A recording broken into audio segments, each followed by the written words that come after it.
संतों ने बार बार हमें समझाया है कि मनुष्य का असली उद्देश्य केवल संसार में आना, धन कमाना, परिवार बनाना और फिर इस संसार से चले जाना नहीं है। हमारा असली उद्देश्य अपने भीतर उस परम सत्य को पहचानना है जिसे संतों ने अलग अलग नामों से पुकारा है। संतों की वाणी हमें बाहर की दुनिया बदलने से पहले अपने मन को बदलने की शिक्षा देती है। हम अक्सर सोचते हैं कि अगर परिस्थितियां हमारे अनुसार हो जाएं, लोग हमारी बात समझने लगें और जीवन में कोई परेशानी ना रहे, तब हमें शांति मिलेगी।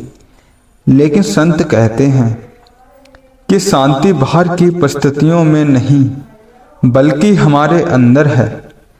एक संत की वाणी का भाव है कि मनुष्य संसार में रहते हुए भी संसार की मोह माया में इतना ना उलझे कि अपने असली घर को ही भूल जाए। जैसे कमल का फूल पानी में रहता है लेकिन पानी उसे भिगो नहीं पाता, वैसे ही हमें संसार में अपने कर्तव्य निभाते हुए अपने मन को प्रभु की याद से जोड़कर रखना चाहिए। साथ संगत जी, आज का मनुष्य बहुत व्यस्त है।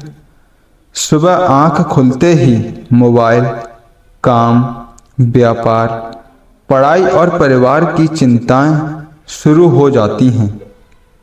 दिन कब निकल जाता है पता ही नहीं चलता।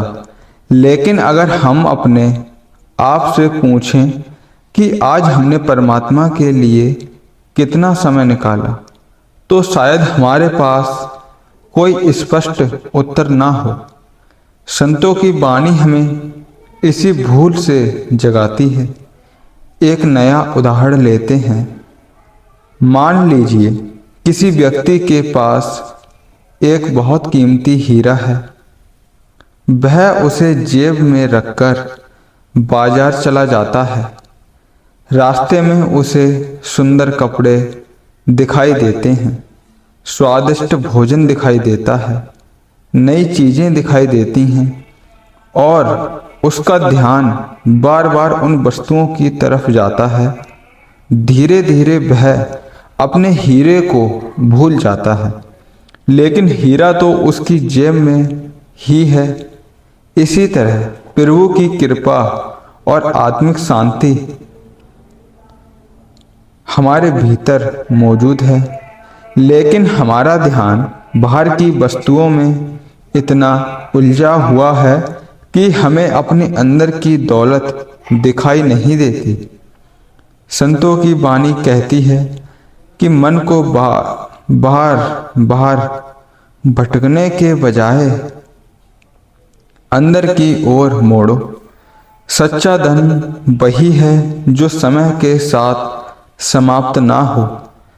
साथ संगत जी, संसार की हर वस्तु परिवर्तनशील है। आज जो हमारे पास है कल नहीं भी हो सकता। शरीर भी बदलता है, उम्र बदलती है, परिस्थितियां बदलती हैं और रिश्तों की परिस्थितियां भी बदलती रहती हैं। लेकिन आत्मा का संबंध उस परम सत्ता से है जो स्थायी है। इसलिए संतों ने नाम और भक्ति को सबसे बड़ा सहारा बताया। हम अपने जीवन में बहुत से सहारे ढूंढते हैं। कोई धन को सहारा मानता है, कोई अपने पद को, कोई रिश्तों को और कोई अपनी शक्ति को। लेकिन जब कठिन समय आता है तब हमें समझ आता है कि संसार के सहारे सीमित है। एक नाव जब शांत नदी में चल रही होती है तो सब कुछ अच्छा लगता है, लेकिन जब नदी में तेज लहरें उठती हैं तब नाविक को मजबूत पतवार की जरूरत होती है। इसी प्रकार जीवन में सुख के समय हमें बताता है, सुख के समय हमें लगता है कि हम सब कुछ संभाल सकते हैं, लेकिन कठिन समय हमें बताता है कि असली सहारा किसका है। संतों की वाणी हमें उस अंदर के सहारे से जोड़ती है। संगत जी, इसका अर्थ यह नहीं कि हम अपने सांसारिक कर्तव्यों को छोड़ दें। संतों ने गृहस्थ जीवन में रहते हुए भक्ति करने की राह बताई है। परिवार की जिम्मेदारी निभाएं, ईमानदारी से काम करें, बच्चों की देखभाल करें, माता पिता की सेवा करें और समाज में अपना कर्तव्य निभाएं। लेकिन इन सबके बीच अपने मन को प्रभु की याद से जोड़कर रखें। एक किसान खेत में मेहनत करता है, उसके हाथ मिट्टी से भर जाते हैं, कपड़े भी गंदे हो जाते हैं, लेकिन उसके मन में यह विश्वास रहता है कि वह जो बीज बो रहा है उसका फल एक दिन जरूर मिलेगा। इसी तरह सत्संग, सुमिरन और भक्ति भी हमारे जीवन के बीज हैं। हो सकता है हमें तुरंत परिणाम दिखाई ना दे, लेकिन लगातार अभ्यास मन को धीरे धीरे बदलता है। आज हम सोचते हैं कि हमें हर चीज का परिणाम तुरंत मिल जाए। मोबाइल पर संदेश भेजा और तुरंत जवाब चाहिए, मेहनत की और तुरंत सफलता चाहिए। लेकिन आत्मिक मार्ग में धैर्य बहुत आवश्यक है। संतों की वाणी हमें धैर्य सिखाती है। एक और उदाहरण देखिए। एक बच्चा स्कूल में पहली बार अक्षर लिखना सीखता है। शुरुआत में उसकी लिखावट टेढ़ी मेढ़ी होती है। अगर वह 1-2 दिन अभ्यास करके कह दे कि मुझे तो लिखना नहीं आता, तो वह कभी नहीं सीख पाएगा। लेकिन वह रोज अभ्यास करता है। कुछ समय बाद वही बच्चा सुंदर लिखने लगता है। मन भी ऐसा ही है। बरसों से मन संसार की तरफ भागता आया है।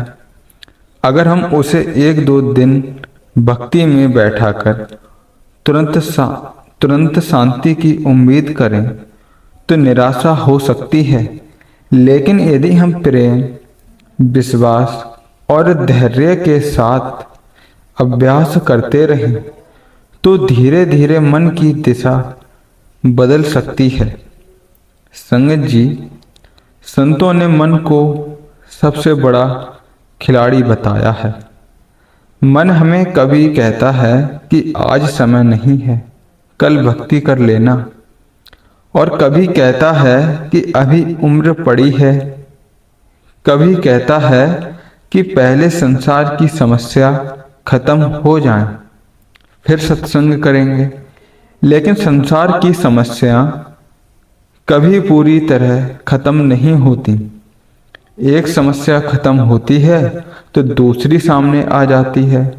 इसलिए संतों की सीख है कि भक्ति को परिस्थितियों पर निर्भर मत करो। अगर मन कहता है कि समय नहीं है, तो हमें पूछना चाहिए, जिस जीवन के लिए हम समय निकाल रहे हैं उस जीवन का उद्देश्य क्या है।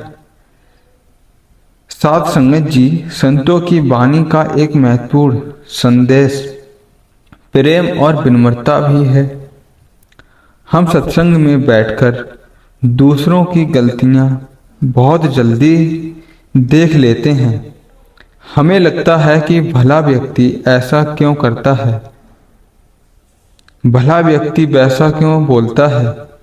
लेकिन संतों का मार्ग हमें पहले अपने अंदर देखने की शिक्षा देता है। जैसे शीशा हमारा चेहरा दिखाता है, वैसे ही संतों की वाणी हमारे मन का चेहरा दिखाती है। अगर हमें अपने अंदर क्रोध दिखाई दे तो हमें क्रोध को सही साबित करने के बजाय उसे कम करने का प्रयास करना चाहिए। अगर अहंकार दिखाई दे तो विनम्रता अपनानी चाहिए। अगर ईर्ष्या दिखाई दे तो दूसरों की खुशी में खुशी मनाने की कोशिश करनी चाहिए। यही संतों की वाणी का व्यवहारिक रूप है। साथ संगत जी, केवल वाणी सुनना ही पर्याप्त नहीं है। वाणी को जीवन में उतारना ही असली बात है। अगर कोई व्यक्ति रोज संतों की बातें सुनता है लेकिन घर में हर समय क्रोध करता है, किसी को क्षमा नहीं करता और हर बात में अहंकार रखता है, तो उसे अपने अंदर झांकने की जरूरत है। सत्संग का प्रभाव तब दिखाई देता है जब हमारा व्यवहार बदलने लगता है। पहले छोटी बात पर गुस्सा आता था, अब हम कुछ क्षण रुक जाते हैं। पहले किसी की गलती पर तुरंत जवाब देते थे, अब सोचते हैं कि शायद सामने वाला भी किसी परेशानी में हो। पहले हर चीज अपने लिए चाहते थे, अब सेवा और परोपकार का भाव पैदा होता है। यही संतों की वाणी का फल है। साथ संगत जी, जीवन बहुत छोटा है। हम रोज भविष्य की योजनाएं बनाते हैं, लेकिन किसी को पता नहीं कि हमारे पास कितना समय है। इसलिए जो समय आज हमारे पास है उसे व्यर्थ की चिंता, ईर्ष्या और क्रोध और विवाद में ना गंवाएं। अपने मन को नाम की ओर लगाएं, सत्संग से जुड़ें, संतों की वाणी को समझें, परिवार में प्रेम रखें और हर परिस्थिति में प्रभु की रजा को स्वीकार करने का प्रयास करें। अंत में बस इतना ही कहना है कि संतों की वाणी कोई केवल सुनने की चीज नहीं है, यह जीवन जीने की राह है। जब मन परेशान हो, वाणी को याद करें। जब अहंकार आए, वाणी को याद करें। जब दुख आए, वाणी को याद करें। जब सुख मिले तब भी वाणी को याद करें। और सबसे बढ़कर जब जीवन में सब कुछ अच्छा चल रहा हो, तब भी उस परम गुरु को ना भूलें, जिसकी कृपा से हमें यह मानव जीवन मिला है। साथ संगत जी, संसार में रहते हुए अपने कर्तव्यों को निभाइए, लेकिन अपने असली उद्देश्य को मत भूलिए। मन को प्रेम से समझाइए, सुमिरन और भक्ति में लगाइए और संतों की वाणी के अनुसार अपने जीवन को सुधारने का प्रयास कीजिए, क्योंकि सच्चा सत्संग वही है जो हमारे कानों से होकर हमारे दिल तक पहुँचे और फिर हमारे व्यवहार में दिखाई दे।